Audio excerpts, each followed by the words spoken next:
오늘 강의할 주제는 성장입니다. 뒤에서 말씀드리겠지만 우리 그리스도인들에게 있어서 사느냐, 죽느냐 하는 주제입니다. 큰 제목 먼저 살펴보겠습니다. 첫째, 당신은 그리스도 안에서 영적으로 미숙한 상태입니다. 둘째, 당신은 자라지 않으면 안 됩니다. 셋째, 당신은 어떻게 자라갈 수 있습니까? 이렇게 세 개의 큰 제목으로 되어 있습니다. 44페이지부터 보겠습니다. 거듭난다는 것은 그리스도 안에서 출생하는 것을 의미합니다. 여러분의 나이가 20세, 50세 혹은 80세라도 그리스도를 여러분이 마음에 영접해서 거듭나는 순간 여러분은 영적으로 방금 출생한 갓난 아이입니다. 영적으로는 비록 갓난 아이라 하더라도 여러분이 하나님의 자녀인 것은 틀림없습니다. 그러나 영적으로 미숙합니다. 이것을 의미하는 성경 구절이 있습니다. 그리스도를 영접하면 어떻게 됩니까? 고린도 후서 5장 17절입니다. 고린도 후서 5장 17절. 그런즉 누구든지 그리스도 안에 있으면 새로운 피조물이라. 이전 것은 지나갔으니 보라 새 것이 되었도다. 사랑하는 여러분, 잘 들으십시오. 그리스도이신 예수님을 나의 주인으로 영접하면 새 것이 됩니다. 즉 새로운 인생을 살게 된다는 것입니다. 다 아멘 하실 수 있기를 축복합니다. 베드로는 이것을 어떻게 표현했습니까? 베드로 전서 2장 2절에 기록되어 있습니다. 베드로전서 2장 2절. 갓난 아기들같이 순전하고 신령한 젖을 사모하라. 이는 그로 말미암아 너희로 구원에 이르도록 자라게 하려 함이라. 새 것을 갓난 아이로 표현했습니다. 그래서 어떻게 살아야 한다고 가르쳐주고 있습니까? 순전하고 신령한 젖을 사모해야 한다고 가르쳐주고 있습니다. 이유는 뭡니까? 구원에 이를 수 있도록 자라나야 하기 때문입니다. 주의하십시오. 갓난 아이와 같이 그렇게 되셔야 합니다. 또 순전하고 신령한 젖, 즉 말씀만을 사모해야 구원에 이를 수 있습니다. 베드로 사도의 명백한 선언입니다. 다른 것 사모하면 절대 안 됩니다. 일평생이 갈등이고 고민입니다. 평안함은 없습니다. 기쁨은 없습니다. 희망도 얻게 됩니다. 괴로움만 꾸준하게 지속됩니다. 하나님의 음성으로 들으실 수 있기를 바랍니다. 그러면 바울 사도는 그리스도 안에 들어온 자를 어떻게 대했을까요? 고린도전서 3장 1절입니다. 고린도전서 3장 1절. 형제들아, 내가 신령한 자들을 대함과 같이 너희에게 말할 수 없어서 육신에 속한 자, 곧 그리스도 안에서 어린아이들을 대함과 같이 하노라. 어린아이들을 대하듯 했습니다. 어린아이들을 대하듯 했다. 어떻게 하는 것인지 설명 안 드려도 다 아시겠지요? 갓난 아이가 출생해서 1년, 3년, 5년 혹은 10년이 지나도록 그 상태 그대로 있다고 한다면 누가 봐도 비정상입니다. 맞죠? 이와 같이 영적으로 출생한 여러분이 성장하지 않는다면 여러분의 영적 상태도 비정상인 것입니다. 정상적인 그리스도인은 거듭나는 순간부터 영적으로 무럭무럭 자라게 됩니다. 작은 제목 1번입니다. 성장의 필요. 성장의 필요를 설명하고 있는 성구를 우리 함께 찾아보겠습니다. 디모데전서 4장 15절. 이 모든 일에 전심전력하여 너의 성숙함을 모든 사람에게 나타나게 하라. 골로새서 1장 10절.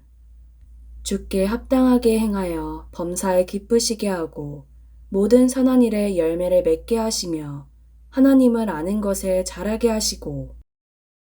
디모데후서 3장 17절. 이는 하나님의 사람으로 온전하게 하며 모든 선한 일을 행할 능력을 갖추게 하려 함이라. 에베소서 4장 14절. 이는 우리가 이제부터 어린아이가 되지 아니하여 사람의 속임수와 간사한 유혹에 빠져 온갖 교훈의 풍조에 밀려 요동하지 않게 하려 함이라. 마가복음 4장 8절.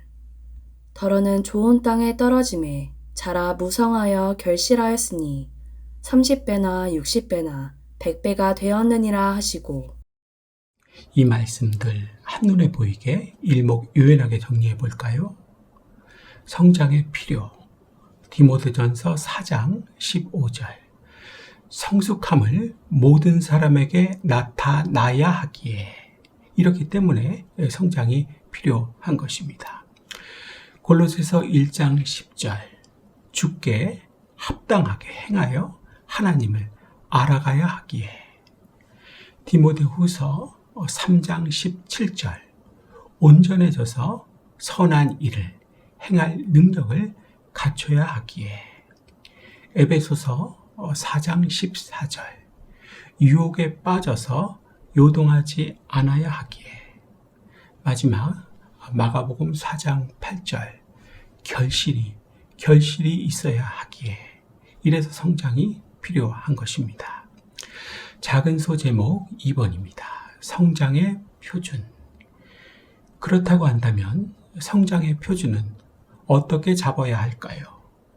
표준이 있어야 하겠지요. 어떤 그리스도인들은 어느 정도까지는 자라다가 성장이 멈춥니다. 그 원인은 그가 자기 나름대로 표준을 세워놓고 그것으로 만족하고 있기 때문입니다. 성경적이지가 않지요.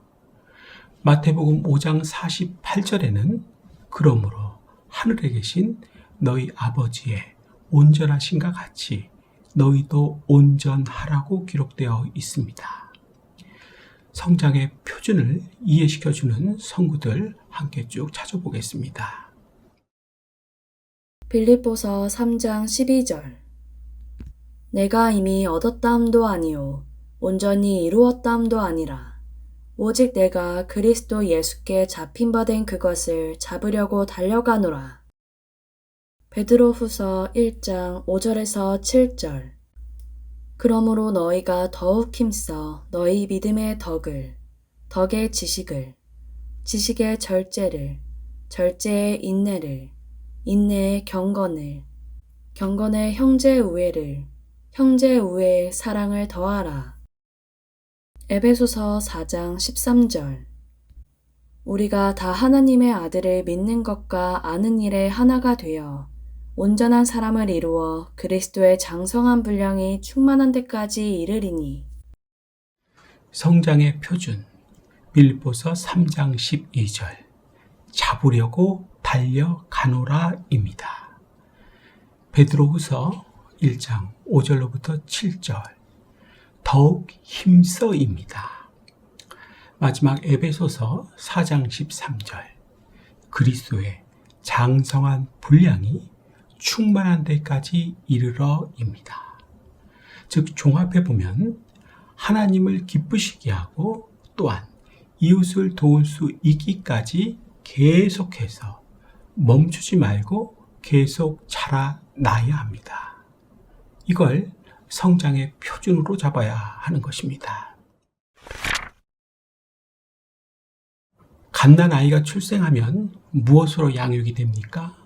처음에는 젖으로 양육이 되고 점점 자라면서 부드러운 음식에서 단단한 음식으로 바뀌면서 이 단단한 음식을 먹고 성장합니다.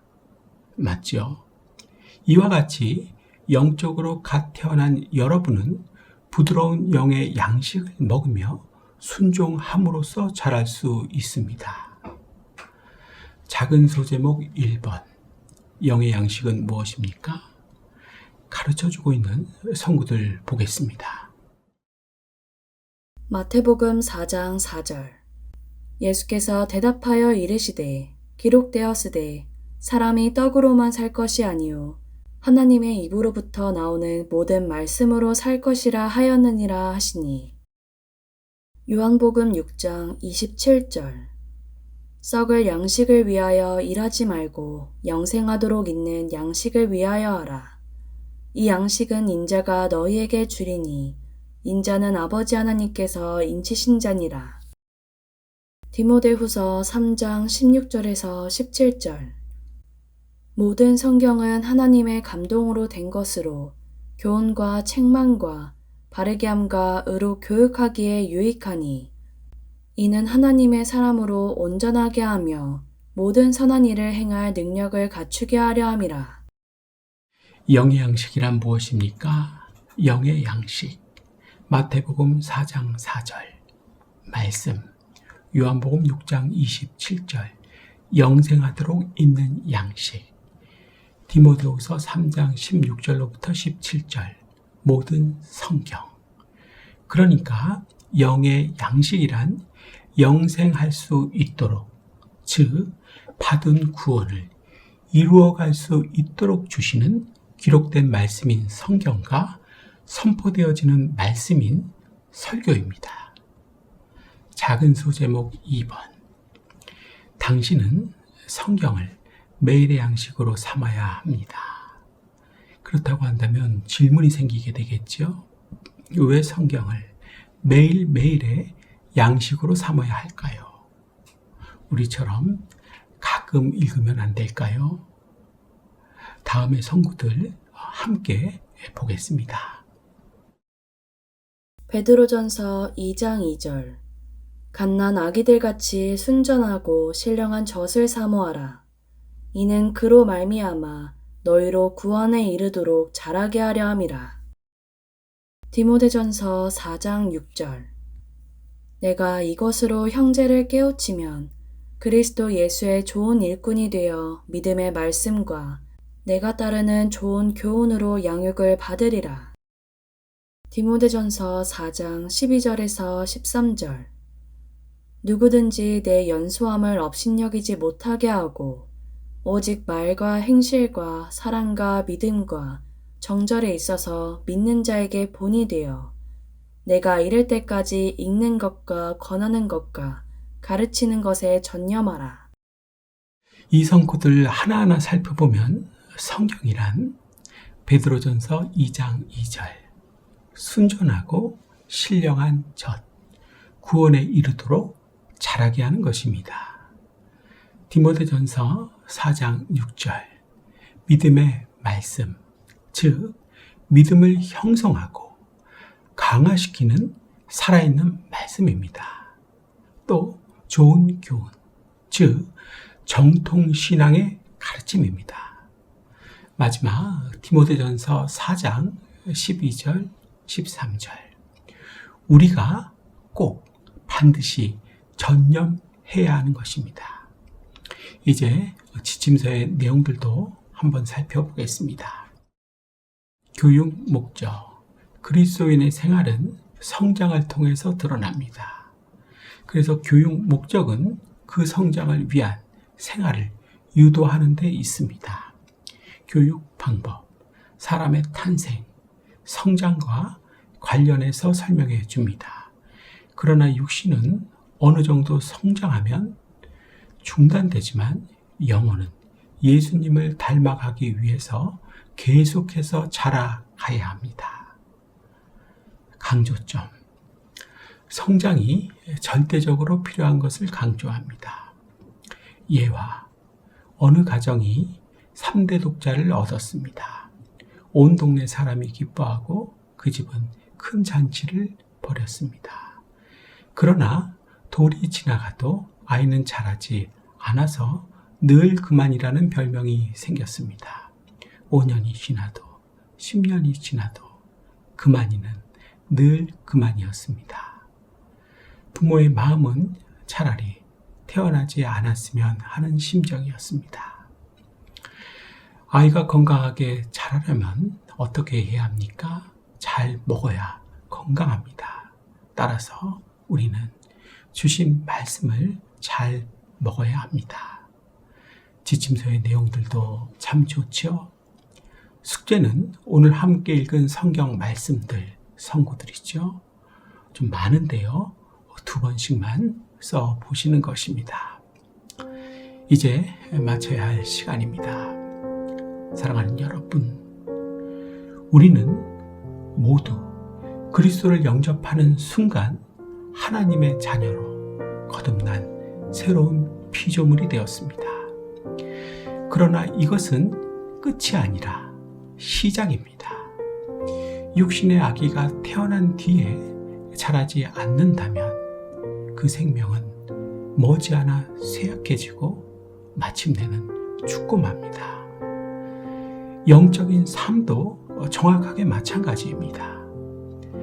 거듭났으나 자라지 않는다면 그 받은 구원은 이룰 수가, 완성될 수가 없습니다. 분명하게 잃습니다. 이 사실을 꼭 기억하셔야 합니다. 참으로 중요하고 불편한 진리입니다. 베드로전서 2장 2절, 갓난 아기들같이 순전하고 신령한 젖을 사모하라. 이는 그로 말미암아 너희로 구원에 이르도록 자라게 하려 함이라. 명심하십시오. 말씀을 통해 자라야만 구원이 완성된다는 베드로 사도의 강력한 메시지입니다. 또 이 구절은 영적 성장 없이는 구원이 완성되지 않는다는 성경적인 원리를 말해줍니다. 구원은 성장의 길 위에서 이루어지는 것입니다. 그러므로 오늘도 말씀을 가까이 하십시오. 성령님께 순종하십시오. 신령한 젖을 날마다 받아 먹으십시오. 그 길만이 생명의 길이며 구원의 길입니다. 자라지 않으면 교회 다니기 정말 싫습니다. 짜증이 나고 자꾸만 옮기고 싶습니다. 이유가 다 있었죠. 옮겨서는 어떻게 될까요? 시간이 지나면 똑같이 되풀이 됩니다. 우리 교회에도 이런 분들 많이 있으시죠? 잘 들으십시오. 자라지 않으면 죽습니다. 자라지 않으면 결실하지 못합니다. 찍혀 불에 던져집니다. 확실하게 지옥 갑니다. 반드시 자라나야 합니다. 핑계는, 변명은 아무 소용이 없습니다.